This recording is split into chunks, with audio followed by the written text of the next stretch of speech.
Hey, y'all, and happy Wednesday. It is time for Wellness Wednesday.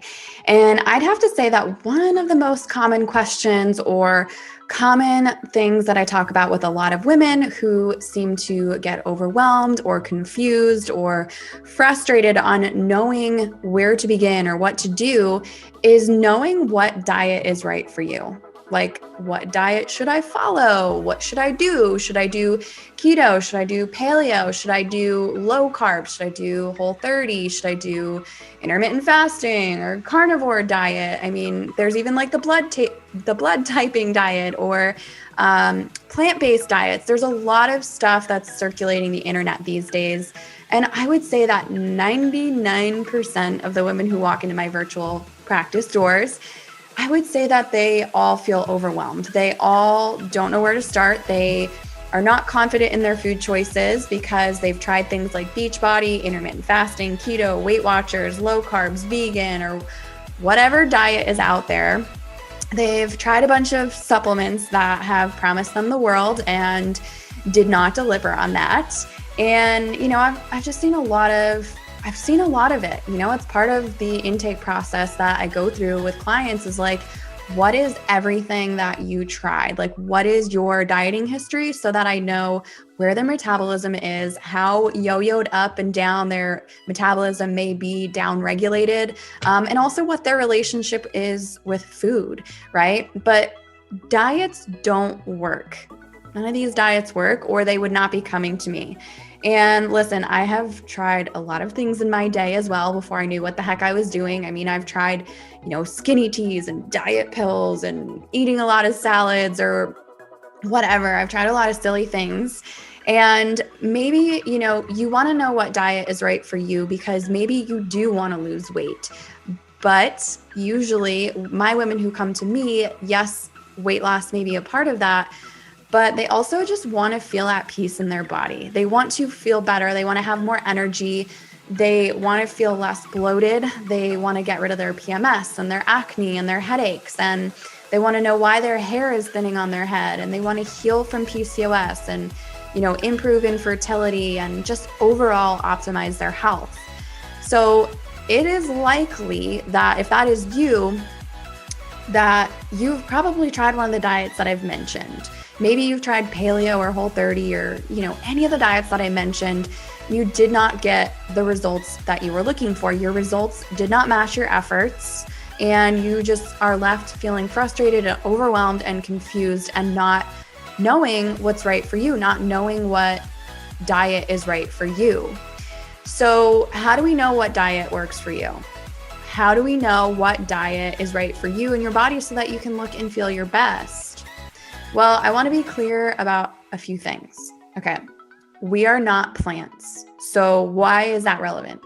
We have to eat things. We cannot photosynthesize things like plants do. We have to be consuming things from the outside world. We are omnivores, but there is so much uncertainty around what it is that we should be consuming that I think the diet industry and the diet culture completely overcomplicated it for us. And yet they also oversimplify it at the same time. They're like, just cut out this food group and you'll lose weight. Just cut out this food group and you'll lose energy, or just eat less and do more and you'll lose weight and feel great. But it's very frustrating to see all this stuff. And I've completely fell victim to it for a long time, which is why my health took a crap and went in the tank for quite a while, because I was very overly restrictive. I was very much yo-yo dieting, a lot of which I see women, struggling with as well. But case in point is that we have to eat things. We have to be consuming things. And what we consume, it does matter. Of course, we know that, we don't want to be eating a bunch of processed, fake, and packaged foods. Like, we want to try to eat as much as the earth provides for us, like as whole foods as possible is optimal. And like processed foods and packaged foods, like they're pretty suboptimal. But the other thing that absolutely matters whenever it comes to any diet, I don't care what diet you're doing or how you're approaching your nutrition, is the health of your gut is everything. The health of your gut is everything. Your microbiome is everything. Your microbiome is the bacterial balance in your gut. That is everything. Your intestinal barrier or the lining of your gut, like that is everything. Our peristalsis or like the transit time, like that is everything. Those are like the three big things that come together when we're talking about your gut health, and your gut health is everything. It is so unbelievably reliant by what we're putting into our mouths, but also a lot of other things like stressors and overexercising and antibiotics and birth controls and a lot of different stressors or anything causing inflammation in our body. That is going to affect our gut microbiome. That is going to affect our intestinal mucosal barrier or the lining of your gut. That is going to affect, are you pooping 2 to 3 times a day like you should be? Those things are impacted by a lot of things, but mostly by what we're putting in our mouth. So we want to make sure that we're putting things in our mouth and consuming things that are going to take care of our gut, right? We want to be eating fermented foods. We want to be taking probiotics. We want to be taking digestive enzymes to make sure we're breaking things down appropriately, because a lot of people, they're not eating appropriately and they're not breaking things down, and it's very stressful on your digestive tract and causes a lot of inflammation and a lot of problems. So also having things like warm teas, warm lemon water, bone broths, taking care of your gut and your microbiome and the integrity of your gut is so important. Like it's a non-negotiable. If you're trying to be healthy and you want to lose weight and you want to feel good, like your gut is everything. And you're not going to be able to discover what foods actually work for you if your gut is not functioning well. So like I said, our microbiome is like the first thing that we want to consider. And your microbiome is the balance of good versus bad versus opportunistic bacteria, basically good versus bad bacteria. Are they balanced, or is one like way down here and one is like way up here? Your gut microbiome is basically like the bag of guts or the bag of bugs in your gut. And I know that does not sound pleasant, but if you kind of want to think about it that way, like not all bacteria is a bad thing. We need bacteria happening in our gut. And these bacteria do so many things for us. They help us break down our food. They help us digest our food. They help us absorb and assimilate our food. They help us produce vitamins. They help us produce neurotransmitters. They help us with our hormones. And essentially, there's a lot of communication with your brain and your gut happening. So they are essentially kind of like sending text messages to your brain. Now, you may have heard as your gut being referred to as your second brain, but in my opinion, it's kind of like your first brain, because this is kind of like where all these things are happening and, how we're digesting, absorbing, and assimilating our nutrients. It starts in our gut. So we've got 3 things to consider when we're talking about a diet, when we're talking about like your nourishment, right? So a lot of times when we say the word diet, we're thinking of how can I restrict myself? What food group can I cut out? And I'm like, I hate using the word diet, but I'm using it right now with you because then you'll actually know what I'm talking about. But really we want to say our nutrition. How is our nourishment? How intentional are we being with that? Where is that at? But we have to consider our gut health. So 1, where is your microbiome balance in your gut? 2, the mucosal barrier or the lining of your gut. We want to know that structural integrity, because if your gut is highly inflamed, if the lining of your gut is highly inflamed, and you've got something commonly referred to as leaky gut going on, which is really increased intestinal permeability. Leaky gut is just a lot easier to say and a lot more known, but things are going right through your intestinal lining, right into your bloodstream. And then obviously it's going all over your body. We've got this systemic inflammation going on because there's essentially holes in the lining of your gut, allowing large molecules in that should not be getting into the bloodstream with this leaky gut. So it could be large food molecules, or it could be pathogens or toxins or whatever. They're getting in and they shouldn't be. Your leaky gut is highly correlated with autoimmunity. And I believe that to be one of the biggest causes of why I had an outbreak of autoimmunity. And then number 3 was your peristalsis time. That is another thing you want to check in with your gut, is like your transit time. You have to keep things moving, right?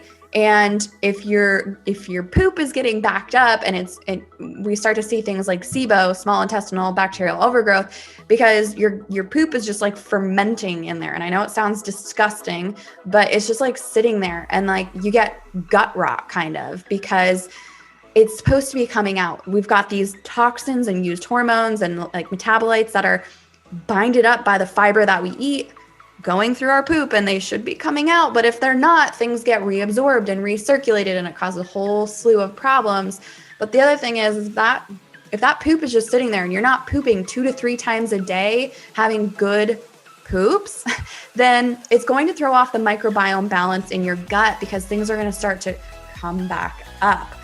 Our gut bugs should primarily be in our large intestine and not in our small intestine, but we need to get those used hormones out. We need to get those toxins out. That is highly inflammatory as well, which can be linked to leaky gut as well. So I'm talking so heavily into the gut because it means everything, and also literally the connection between your gut and your brain, it's intense. I mean, your gut is connected to everything in your body, all of your systems, but especially your brain. Like I said, it's sending text messages to your brain. It's like, hey, brain, I want you to have these cravings right now. Hey, brain, I want you to be really irritable right now. Hey, brain, I want you to feel a certain type of way right now. Like literally, it has so much to do with all of that. So the healthier your gut, the better, because that's how you absorb your nutrients. That's how you break things down. And our nutrients, what we absorb, there's this saying that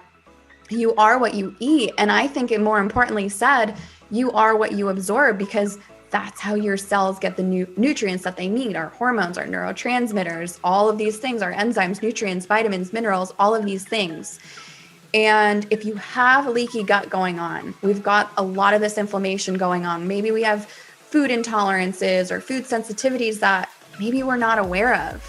Or maybe you have underlying hormonal imbalances preventing your diet from even being effective.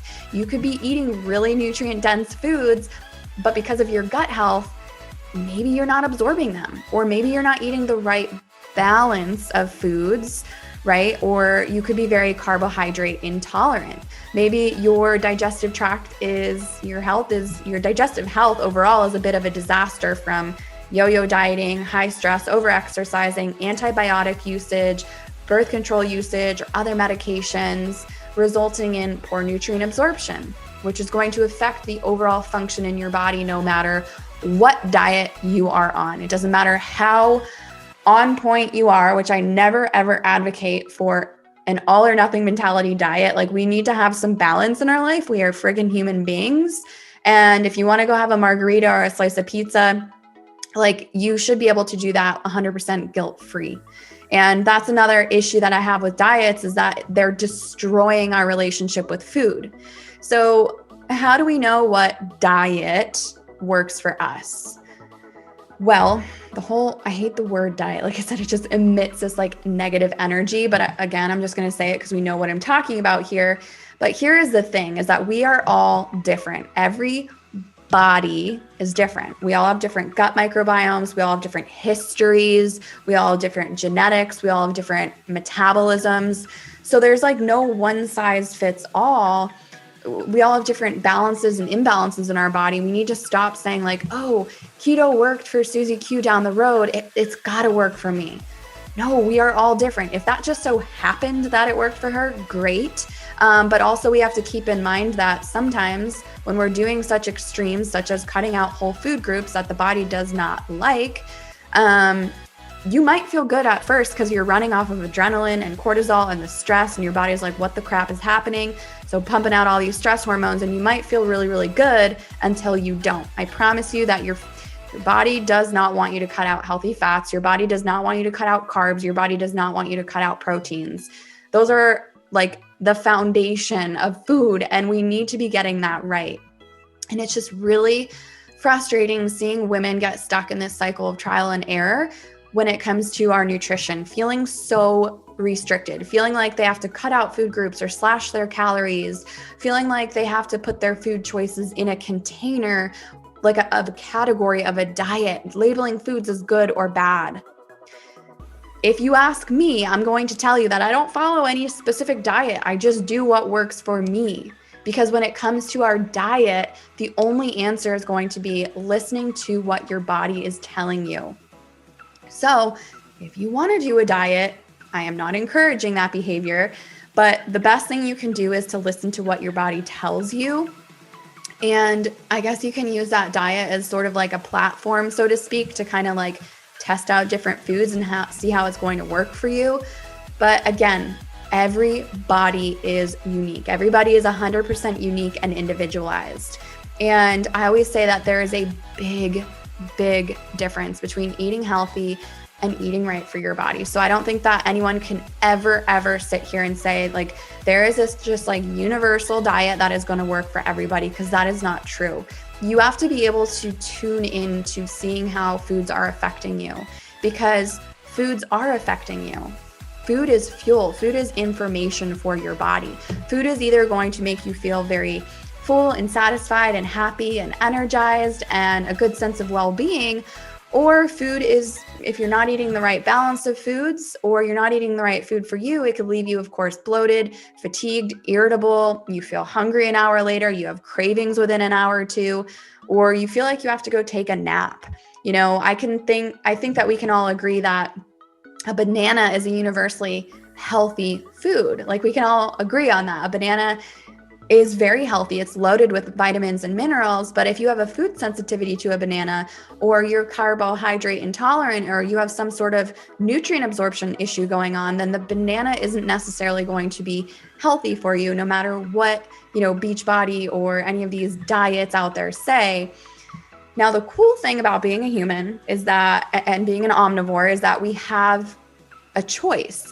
We have a choice in what we eat, which is also the most challenging thing, because there are a lot of questionable foods out there. I literally saw on social media the other day, somebody shared a picture of a container of plastic. It was like a plastic container with a film over it, and it was peaches. And the label, they shared it. The label said grown in one country, processed in another country, and then they purchased it in the United States. And it had an expiration date on it of like a year or so later. And it had all these additives to it. And I'm like, that is not food. Like, that's why they were sharing it. It's like, that is not food. That is literally pulverized food with a bunch of added chemicals to it that nobody is going to be healthy eating that, right? Now, the truth is that now we have an abundance of food. We have so much food around us.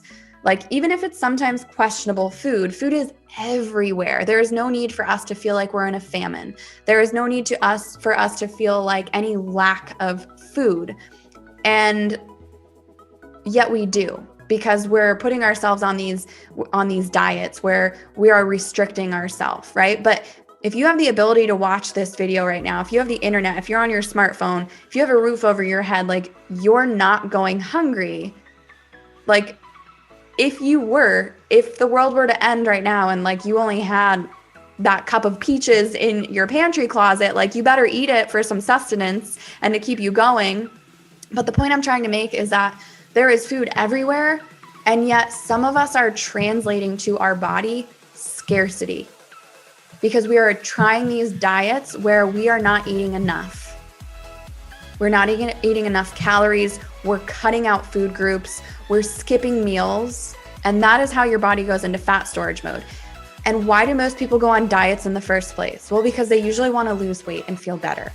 We need to stop this word diet and this diet culture of, to get healthy, we just eat less and do more, or we just diet and exercise, because health is so much more than that. But if you are translating scarcity to your body, you will be doing the opposite of what you want to accomplish. And the other big issue I have with diets is it's all about restricting, and this is just ruining relationships with food and also trust in ourselves around food. I would say about 80% of the women that I work with, I have to coach them to eat more food. I have to coach them to look at their tendencies and look at their habits and stop skipping meals, start eating more. And then all of a sudden, they have more energy. They feel a little bit better. They start losing weight. And it's like the calories in versus calories out does not work. It is a huge injustice to our health, especially as women. Our bodies are incredibly complex. We are carrying out amazing metabolic and hormonal fluctuations. We've got this cycle going on inside of us where whether you are trying to achieve pregnancy or not, your body wants to make a baby. Like that's the hormonal shift that's happening when you are a premenopausal woman. And all these hormonal and metabolic shifts that are happening, our body needs the nutrients. Our body needs to be nourished. We need to stop restricting. We need to be eating enough, because when we're not and we're stressing our bodies out and we're going in this scarcity mode, it causes not only weight gain, but a lot of metabolic issues. So eat enough and eat a variety of food in your diet. The more that you can shop like locally and seasonally, the better. The more you can support your gut and therefore your brain, the way happier you're going to be. And the side effects of eating the right foods and finding the right foods for you is better looking skin, better looking hair, better and stronger nails, better energy, less cravings, better mood, more mental clarity, more mental focus, even the ability to alleviate anxiety and depression. So I want you to play around with your food. I want you to listen to your body, take note of how you're feeling after, up to 2 hours after you eat your food. How are you feeling? You know, I get very frustrated with the diet culture, leaving us victims of which diet should we do? Like which food group should we cut out? What should we restrict? And we're either like on a diet or we're off a diet. And it's so flipping annoying, but it's also a massive disservice to women, because diet culture is also taking out our hormonal health and our gut health, and it is really destroying us as well. Because here's the thing, there is no right food or wrong food. Like food is food. Broccoli is broccoli, cookies are cookies, cake is cake. There's no good or bad food. The only labels that are happening on food is because of this guy right here. Your brain, from your experiences with food, you're labeling food as good or bad, or that's a cheat meal, or I shouldn't eat that, or whatever. You know, if you really want to go on one of these diets that I mentioned, go for it. I highly never recommend to cut out like a whole food group.